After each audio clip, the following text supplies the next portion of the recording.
My name is Chris Ross, and although you hear a voice speaking, it is not mine.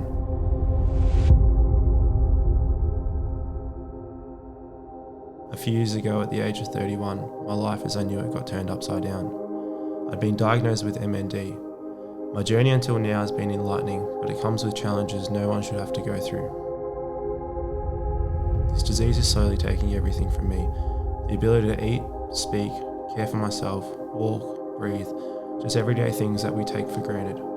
But in all of the darkness, I've somehow found the greatest thing of all: myself and my voice. Now, my story, albeit quite confronting, there are parts of it that aren't too dissimilar to many of yours. When I was asked to do this by my friend Skaggs, I'm not going to lie, there was a certain level of hesitation. I've never been one to be massively open and vulnerable about my feelings in a public forum. I don't like to be the centre of any attention, let alone be open about my feelings to people I don't know. I like to think I was truly open and honest in private settings with my previous partners, loved ones, and friends, but the truth is, I've always held back. Most of us always hold back in some way, shape, or form, because most of us are scared. Scared of something, of being hurt, hurting someone, being laughed at, made fun of, reliving painful experiences, expressing how you truly feel. The list goes on. For me, putting myself out there in a very vulnerable way has never been something I've wanted to do. It kind of found me, if that makes sense. I've always been shy, hesitant, wary, and it's always taken me a long time, and to be honest, a terminal illness, to give me that courage to put myself out there unashamedly and not care or think about what other people think of me. When I was first diagnosed, I was lost. I felt numb. I felt like a failure. I had all these goals and dreams I would now never be able to achieve. After years of searching, I'd finally created the life I'd always wanted. I'd found the person I wanted to spend my life with. We'd just gotten a puppy, plans to move into a new home, a job I loved.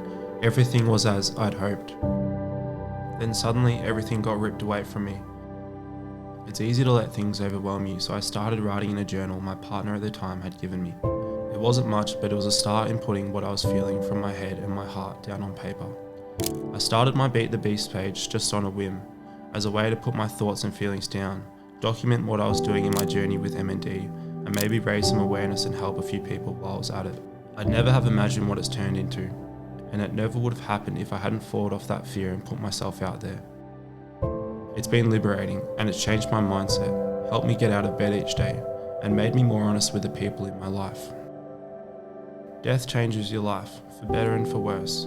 I have many things to be sad and scared for, but I chose very early on to not let this disease consume me for all the wrong reasons. I've acknowledged the fear and these feelings that come with it, accepted it, and tried to move on in the most positive way I know how. There are days everything becomes too much, but allowing myself to feel these emotions, then get back to enjoying what I have left, has given me a sense of control. It's allowed me to have a whole new perspective on life and truly understand what is important and what life's about. I have a lot of time to sit and think these days. I don't have many regrets in life, but I do wish I had been this open and vulnerable when I was younger. We worry so much about the way we are perceived to truly show ourselves in an open and honest way. There are so many pressures from such a young age to look and act a certain way. It really doesn't matter what anyone thinks of you except yourself and a very select few people in your life. When you are faced with death, I can tell you there are very few things that matter. It's time to let go of that fear and open yourself up to all of life's great possibilities, and you can only do this when you're true to yourself and open and honest. Keep on living.